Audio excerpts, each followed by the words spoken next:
So in '73, you actually did the first APO service project on cruise. Did that continue pretty much every year after that? Every year after that, practically, particularly if we were overseas. And even now that you haven't been on cruise for what, 3 years? 4 years? Let's see. When well, my freshman cruise was the first one that you didn't go on, so that was '97. But you still help plan a little project for them while they're gone. Well, they plan their project. Well, we try and find a suitable place. But you help them find something and work on getting the project going. More or less. Not quite as much, because I really don't know the ports, you see. Yeah. A few of them that I've heard about. Russia brought a lot of clothing a few years ago. Oh, yes. That was a great project. And the one we brought all kinds of toys and whatnot to Poland, to Gdansk, I think it was. Mm-hmm. And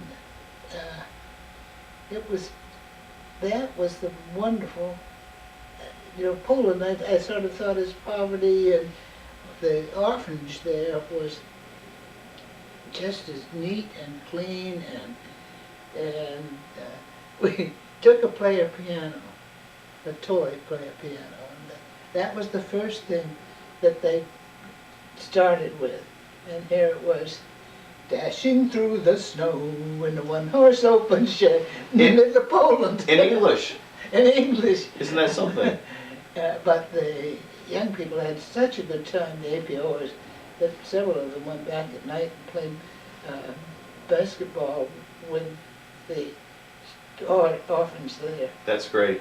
Do you remember any other, okay, we've talked about Russia, Colombia, Poland. Do you remember any of the other cities where the ports that you went into on projects? We went in Mexico. We went to Veracruz. That was they went to an orphanage there, and I went over with them.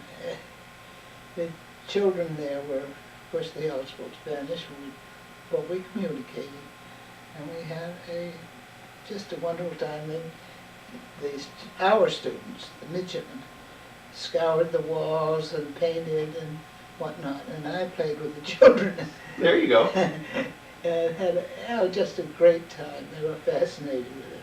And that afternoon, they came back, the children from the orphanage came over to the ship, and they watched a movie, but the biggest thrill was eating ice cream. They could have as much ice cream as they wanted. Now, did you buy the ice cream there, or did the orphanage buy it? Oh, it was the ship. The ship made it? The ship, we always have a supply of ice cream. Oh, you brought it, yeah, okay. Yeah. Yeah. Let's see, where else did we have? Well, that's South America, that's Northern Europe. Africa, do you ever do ports in that? We've never, they're talking about that now, maybe going to Africa sometime. Mediterranean, they did Italy a few years ago. We had a wonderful time. Were you on that cruise down in the Caribbean? Kingston. Jamaica? Wasn't No. Jamaica. Well, anyhow, we had absolutely loaded with toys that we got here. Uh-huh. And we took them out to the orphanage and set them all up while the children were away, so they walked in on this.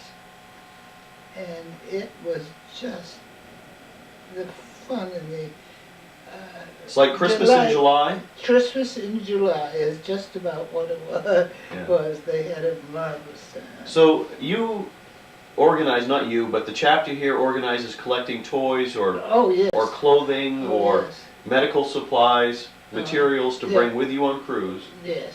And then you deliver those things or provide the service when you get there. Right. It seems tremendous. And what was the project Haiti? We've just done this Yeah, we gathered materials and had them set down there. Yeah. Does the ship have trouble delivering materials like that? Well, this Haiti project we did. Customs can be tough in some countries. Yeah. Oh, the one in Mexico. That was a scream. I don't know whether I should tell on them or not. But we had a problem getting through customs to deliver the toy. The first set went through all right, but the next one did. They were held up. So, but we were going to leave the next day, and some of them came up to me and said, "We're going over to the orphanage to clean up." And I said, "Great, we don't leave a mess behind." And I looked as they were leaving, 3 of them. I noticed. Hang on. That means the end of side 1. That's been 30 minutes. Well, you didn't have to cut a lot of it. Let me rewind and see how much, where we ended, where it stopped recording. And came up to me and said, "We're going over to the orphanage to clean up." Sounds pretty good. Yeah. And I said, "Great, we don't leave a mess behind." Okay, hang on for a second. I think we're all set. We were talking about Mexico. The kids came over and said that they were going to go back to the orphanage and clean up. I think they had something else in mind, though. What do you think? I was just about to tell you that I went to the side of the ship to wave them goodbye, and I noticed that they had fairly large packs on their back. Well, I couldn't catch them anyhow, and I wouldn't have if I could. So they said that they came to going through customs, and they just walked fast, and they said that one of the customs officers started after them, but they said they moved too fast to be caught. So the rest of the toys that we had taken down for the orphanage were delivered. However, it was not quite as simple as that, because I, in all innocence, was bragging a little bit about that to the captain. And the captain had a fit. Who was the captain then? Captain... Oh, my goodness sakes, isn't that awful? I can't think. Was it before Captain Wade? Yes, before Captain Wade. One from... we borrowed Massachusetts Captain Murphy. That's right.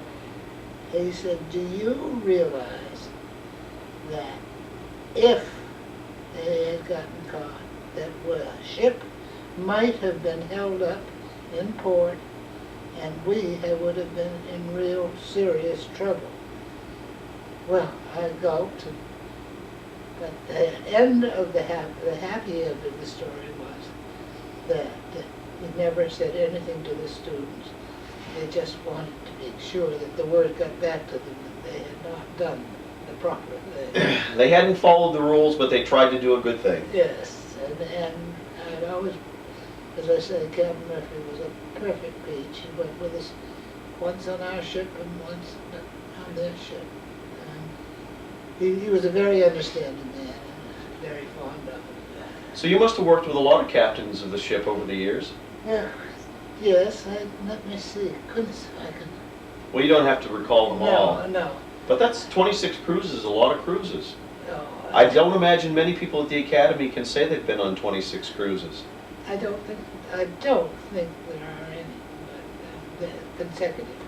Yeah. Maybe 26 cruises, but not consecutive. Do you miss going on cruise now?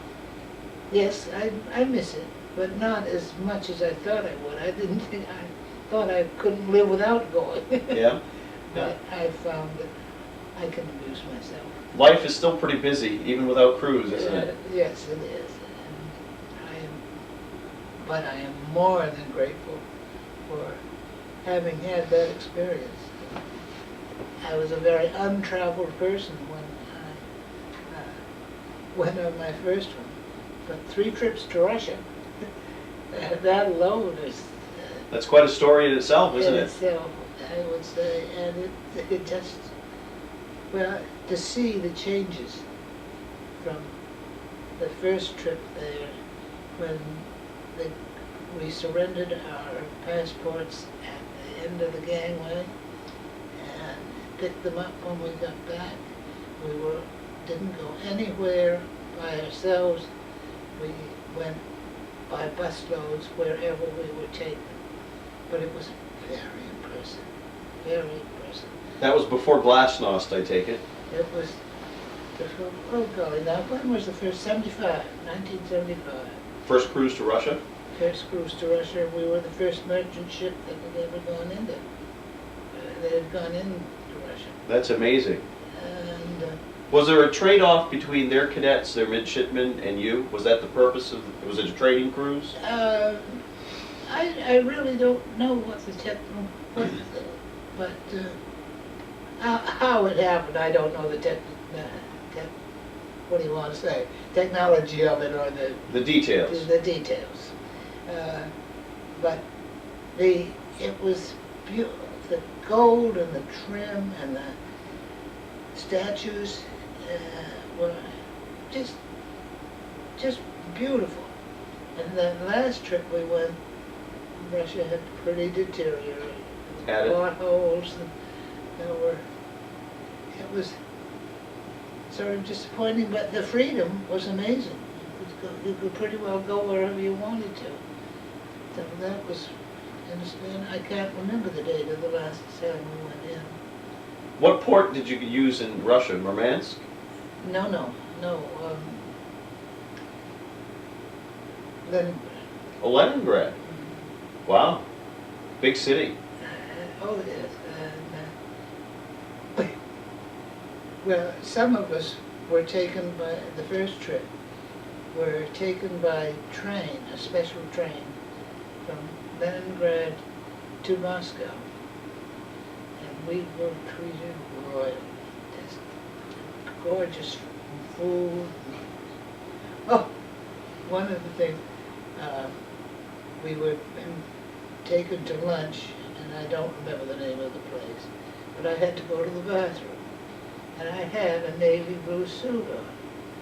When I walked into the ladies' room, there was a woman in there, and as I started toward the toilet, she jabbered something to me in Russian. And I smiled and nodded and went in. Well, the toilet had just been painted. Oh! And when I came out, my navy blue suit had a good deal of white paint on it. Oh no. And when I came back to the lunch table, the Russian who was sort of in command of this thing just blew up. And all I could think of was what was going to happen to that poor woman who had tried to warn me. And I couldn't get the word across to the gentleman who was so upset. Well, it wasn't her fault. It just, you couldn't communicate with her. I couldn't communicate, but it was, my jacket went out and came back clean. Really? Yeah. So they were able to get the paint off? They got the paint off. There was quite a to-do there for some while. I bet. Let's back up a little bit if you don't mind. I'm going to change gears a little bit. Yeah. How's it been advising Phi Epsilon all these years? Wonderful. Good experience. Of course, a great experience. I feel as though I had a lot of children. How many do you think they've come through? Do you have any idea how many you have in the chapter? It varies, of course. We've had as many as 39 or 40, and we've gone down to 10, 11. I think all chapters go through those cycles. Yeah. So you've probably had 400 or 500 students come through here, you think, in 30 years? Oh, yeah, I would say so. Of course, I was also head of the student council. What in the world did they call it? Because they cut it out. It was like a... Play recreation, student recreation. So I have not lined up there. So sort of like student activities. Yes, student activities. Now, Phi Epsilon is fairly unique on this campus. It's the only fraternity. Mm-hmm. It's the only Greek organization. Mm-hmm. Still, the first and the only. Right. Now, why did they accept APO and not any other Greek organizations? Well, I think, to be perfectly truthful, that no other Greek organizations came to us. Oh, okay. See, I thought there was a prohibition against fraternities here on campus. No. Nothing official. Nothing official. It's just a small school and nobody's ever tried any other fraternities. Right. Well, you've got the best on campus, so why try anything else? Absolutely. I think that's it. They all got the word out that we were here, so they better not tread on our toes. There you go. Who else from the academy was involved when you started founding Phi Epsilon? Was the administration involved at all? Oh, absolutely. And the president still considers himself a member of APO. And, the original president when you were founded? no, our present president. Okay, your current president. Current president. And we have a good representation. Not active. They don't come to the meetings the way you do. Yeah, attending meetings. But they're there if you need them. Absolutely. And they're supportive of this being a part of their campus. Absolutely. Absolutely. As a matter of fact, I was just talking with the president's wife yesterday, and she said, you know, Lenny, President Tyler, was saying just the other day that APO had probably helped more people through here than any other organization. And you've had no small part in that. Well, I don't know about that, but it's been, she brought up the name of one of the graduates 15 years ago, who probably wouldn't have fitted in anywhere else, but did fit in with us because everybody just took him and made him go. So he had support. He had support. And one of our present advisors said the reason that he joined APO way back when he was a student was because of the support that he got. And now he's an excellent advisor, unfortunately needing to go into the Navy next year. Well, he had a good role model. I was just lucky. You were lucky or they were lucky? Both. We had a good relationship. And I opened my home to them. And you still do that, don't you? You have the barbecue for Rush here at your house? Right. But it's, they know, I think they know they're welcome anytime. A few of them traipse through occasionally, do they? Occasionally. But it's, you know, it's been wonderful for me. It made him filled a great big gap in my life. Well, you've had a lot of kids since your husband's been gone.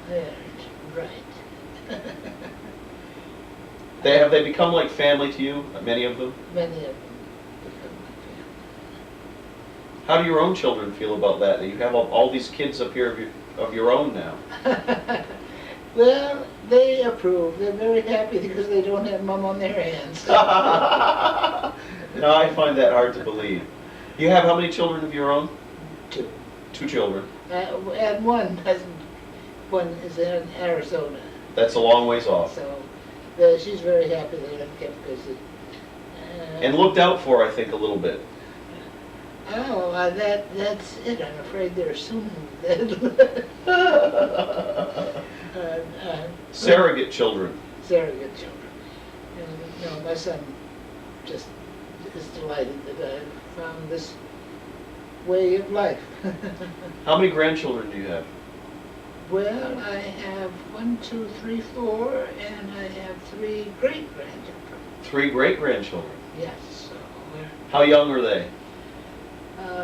let's see, the oldest is 4, and I have one born on 9/1999.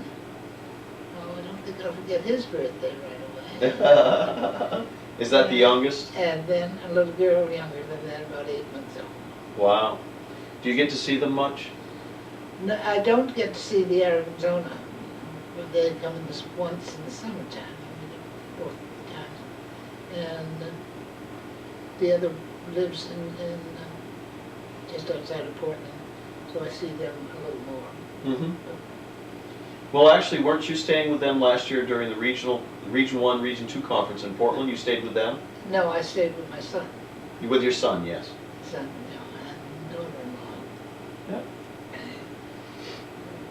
You must have been to a lot of regional conferences and national conferences over the years. Oh, 1976, I will never forget, in Atlanta.